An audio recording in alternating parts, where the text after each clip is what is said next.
So in the last video, we said that we would have a focus on homeschooling during school closures and what we've kind of learned from that. So I know we've got a few points to work through, and you were going to kick us off, Sue, weren't you, with looking at what you've heard from parents' perspective?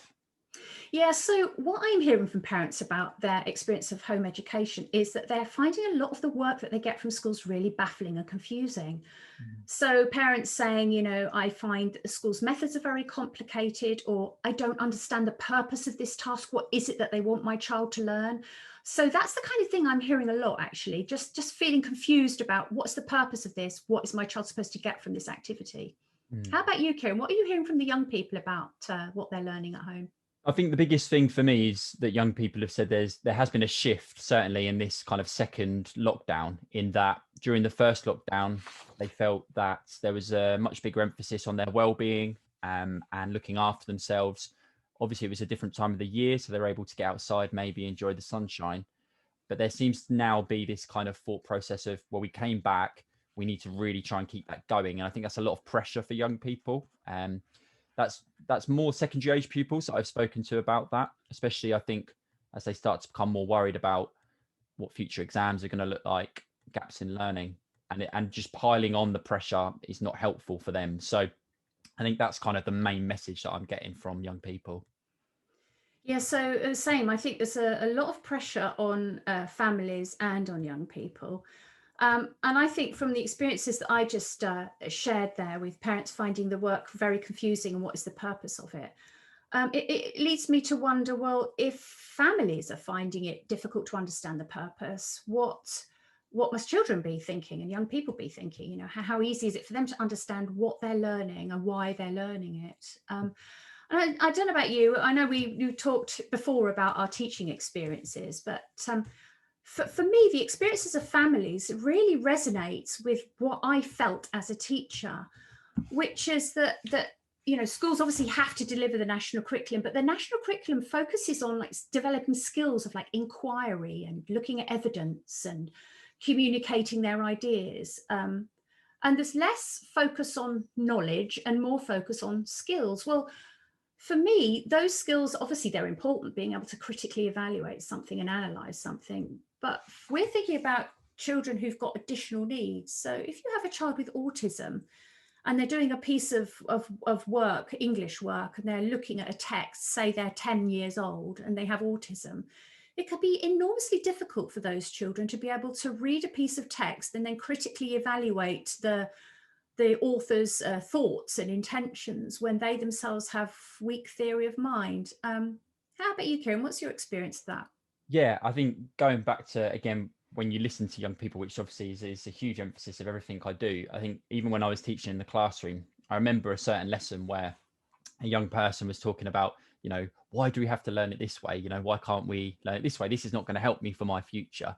And it really resonated with me. So there was a science lesson later that week, and we were learning about gravity. And I remember standing there with the national curriculum and tearing it up.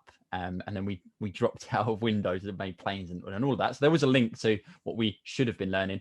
But my focus for teaching, and especially around teaching the curriculum, has been that I feel you should always teach to who's in front of you. So you should, recognize their learning styles, think about the things that they want to progress in, their interests, their hobbies.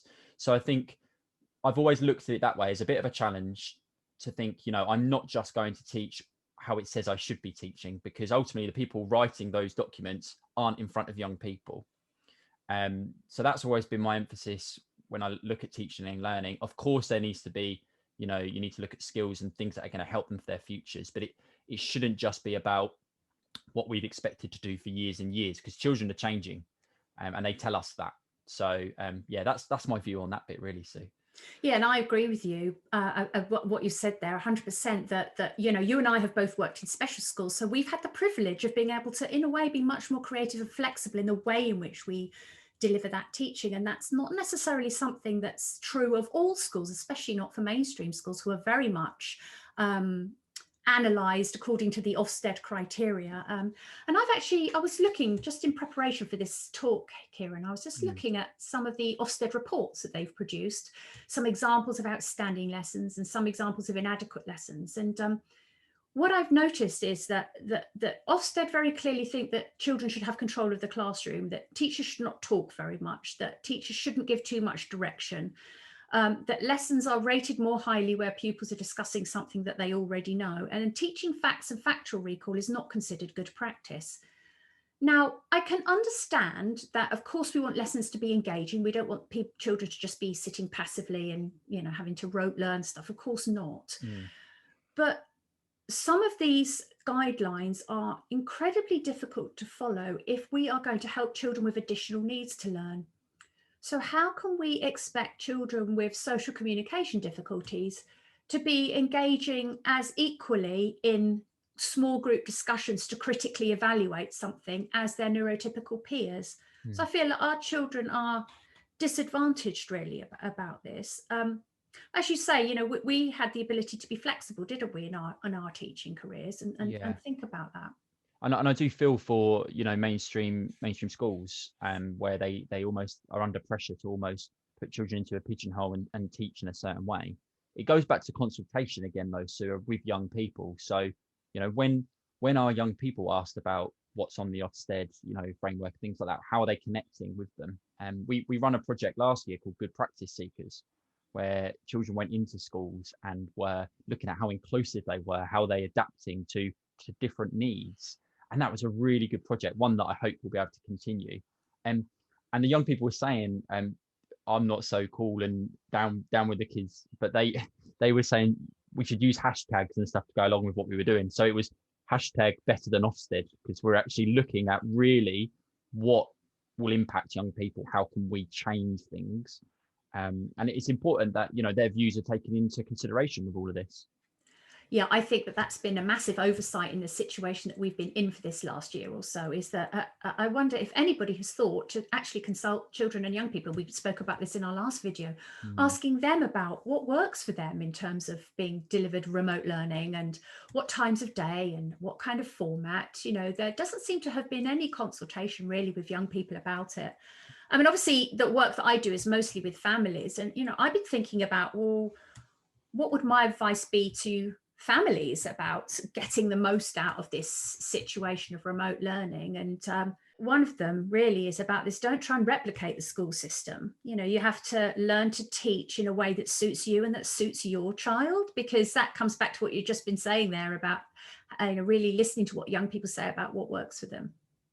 Yeah, absolutely. I think, and again, that's what we've tried to do, obviously on a small scale. We'd love it to be bigger scale so that we could connect with more young people. But what they've been telling us is around structure, that they need that structure still, that it is key. And they won't obviously use the word structure, but they explain it in that way. And that getting outside, I know you mentioned when we chatted before about the focus from parents as well, and that might be a good thing for them to look at. But to see about well-being, that's still really high on children's agenda. It should still be really key at this point. But also just having like little wins throughout the week. So when they're getting chucked this lesson or this lesson and thinking, oh, I have to complete this and that, just understanding and accepting that it's not school, and it may take a little bit longer, or because of it is different. So just having realistic targets for yourself. Yeah, that's a great point, and definitely one that I would advise parents to do as well, around the structure, having some kind of a timetable for the day that actually suits the rhythm of your family life. So if you maybe get the school briefing video at 9 a.m, you don't have to then sit down then and do the work. If your child works better when they have a slow morning and they eat lunch and then they're raring to go and they're at their best after lunch, we'll do it that way. And if your child works best in short bursts of 10 minutes here and 10 minutes there, we'll do it that way. You don't have to sit for hours and hours on end and deliver the work. And I think that it's really important to watch and observe how your child responds best. Like you say, Kieran, that's the way for many children to actually have their voices heard, is by watching what they do and see how they engage best.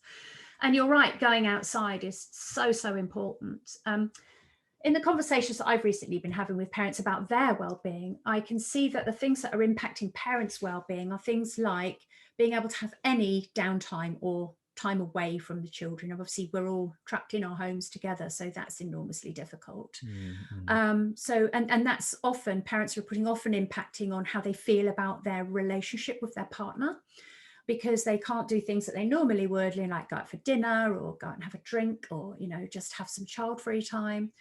So obviously, the issue about well-being is impacting families in general. And of course, where you've got parents who are stressed, then you've got children who are stressed. So this is something I think, getting the balance right with the homeschooling situation is super, super important. Yeah, and that's what, again, young people have echoed that, and having that chance to have that downtime away from parent or sibling as well, because we know that can be tricky, because everybody needs it. When we all know, don't we? If you spend overly too much time with somebody, no matter how well you get on with them, there's going to be a chance that you're going to have a clash about something. So echo what you say, really. So it's very, very difficult at the moment, but to try and have some space throughout the day as well. Yeah, one of the things about enjoyment that I just wanted to mention as well is there are so many fantastic resources out on the internet, and the internet really is your best friend when it comes to homeschooling. And one of the things that we've particularly enjoyed is that there are lots of online free music performances. So whether you're into orchestral music or bands, or wherever it might be, whatever kind of genre of music you like, there's something out there. There are also some of the art galleries are doing like virtual tours of the galleries, and then not to mention all of the educational websites that there are. There's so much information out there. So, I think that it's important for parents not to be afraid about the internet and screen time, but try to embrace that and even think about that as a way in which that they can get some, nice downtime together. Yeah, to see it as a positive. And I think that's really what you wanted to come onto as well now, Sue, wasn't it? Around how, what we can learn from this, not just in school, but out of school as well, and how maybe, education can evolve from it.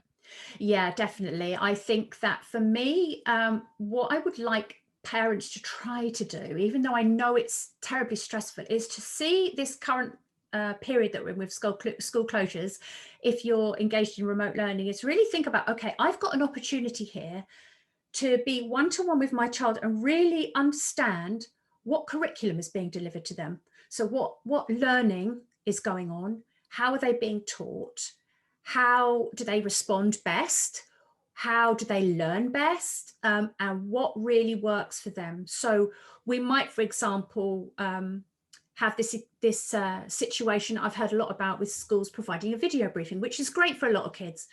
But for a lot of our kids, that listening to a complicated verbal instruction within a group on a video call does not work for them. So it might, but many parents are finding that actually what they do is they may be watching that video back, and then they're trying to chunk up the information so that they then feed that information to their child in short, concise chunks. So it might be, okay, so first we're going to do this, and then we're going to do that. And then after that will be, you can play with your Play-Doh, or, we'll go for a walk, or whatever it might be, some kind of downtime. So actually what you can really learn from working with your child during this period is about what works for them. And hopefully that will be something that parents and children together can bring back to have conversations with schools when we get back to schools. Now, I know that you made a really good point there, Kieran, about, but school's environment is very different to one-to-one home learning, isn't it? Yeah, absolutely. Obviously, there's a lot more at play when we do go into schools, but the key question that keeps coming back to me, and this is not to put the emphasis on schools, because you've made a good point there as well, that it is about that communication both ways. In that, why is school this barrier to children feeling happy while they learn, or getting some enjoyment out of school as well?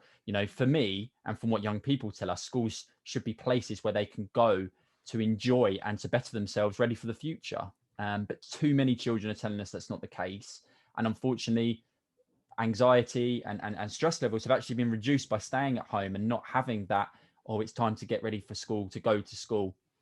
And I think from what young people have been telling us, some of the pleas that are out there are that, when we know that they are going to go back, that there is a good amount of time to prepare them, that transition is made as easier as it can be. We know for some children it's going to be very, very difficult. So can we look at how much preparation time we give them? And then we know schools will respond to that as well. We know some brilliant schools that will help prepare, but they need the time to be able to do that. So that would be my kind of key message around that as well. Yeah, so I think that there's a conclusion in there, isn't there, that we're kind of edging towards about what can we learn from this whole period of school closures and home learning. And one of them is that we need to listen much more to what works for children.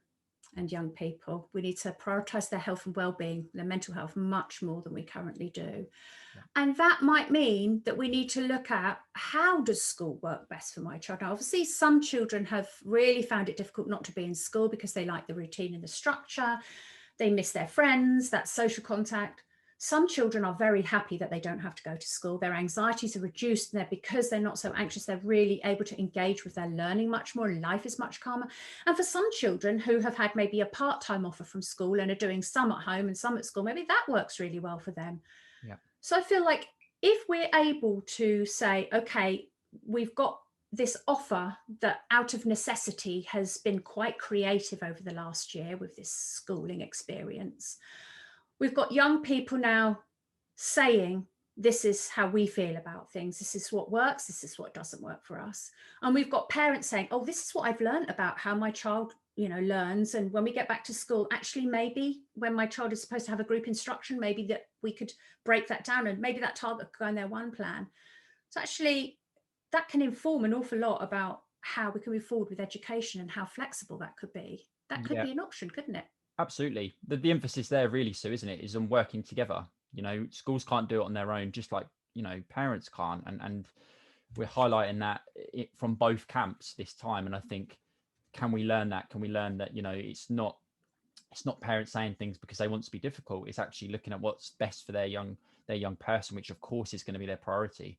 And then it's schools looking at how they can balance that and how they can do that when we know that there are more children in the classroom. But that, having more children in the classroom should never be the excuse for someone not getting the provision and support they need. And that's key as well, isn't it, Sue? Yeah, absolutely. I totally understand when schools say to parents, but we don't have the resources to provide that for your child. I totally understand that. And they're absolutely right about that. But for a parent and a young person, whether the school has resources or not, it's not their issue. Every parent wants the best for their child and they are entitled to it. And that's why I work with parents to try and have that really positive communication with schools so that you can work together to get the best outcome, because that's the only way forward, isn't it? Like you say, Kieran, is having those conversations. But I think that nobody could really disagree with what we're saying here. And yet the reality is that it's so hard to have this flexibility within the school system. We've had exceptional circumstances for this last year. But when we don't have these exceptional circumstances anymore, I'm left wondering, what is it that we can do to keep up this conversation and to keep the pressure on our government and local government to make sure that we do have this flexibility? Because I think one of the most restricting factors is having the spectre of Ofsted hanging over every school, with these guidance about what they consider outstanding and inadequate lessons that don't, in my opinion, necessarily match what parents and children's experiences actually are of schools and learning. Sure, we can all think of examples of schools that have been rated outstanding that actually were terrible, and schools that have been rated inadequate that we think were fantastic. Yeah. So I think having the spectre of Ofsted hanging over a school, knowing that your results will be published and you'll be hung out to dry in public and maybe even have your head teacher removed in an instant, is a very, very unhealthy element to the system that we currently have. Yeah, absolutely. It's that shift away from, what's more important, a group of people sitting as Ofsted inspectors, or the group of people that are coming in through your school gates every single day, that, it's their futures and they only get one chance at schooling. And if we don't get it right, then we know, don't we, that has massive impact on their future. So yeah, absolutely. And I think that's where we're gonna head to next time, isn't it, Sue? We're gonna look at, the future of the education system, what we can learn from this, like we've just covered. Yeah, and I think it's maybe fitting here to say that if the 15-year-old girl from Sweden with Asperger's can attract the world and media attention and put the most pressing issue of our time at the top of the global conversation, then we together, Kieran, the community of young people, along with their families, should surely be able to make a difference in thinking about how the future of our education system could look. 100%. Social media could be our best friend, as you said earlier. It can be if we use it correctly. So if you see these videos and you've got young people who want to engage, then by all means get in contact, but also give it a share and just continue to raise awareness of everything that young people and parents and families are telling us. And also write your comments on this video below to tell us what you think and what your experience has been. Yeah, absolutely. Thank you, Sue. That's been a great conversation again. And I look forward to chatting to you again next week. You too, Kieran.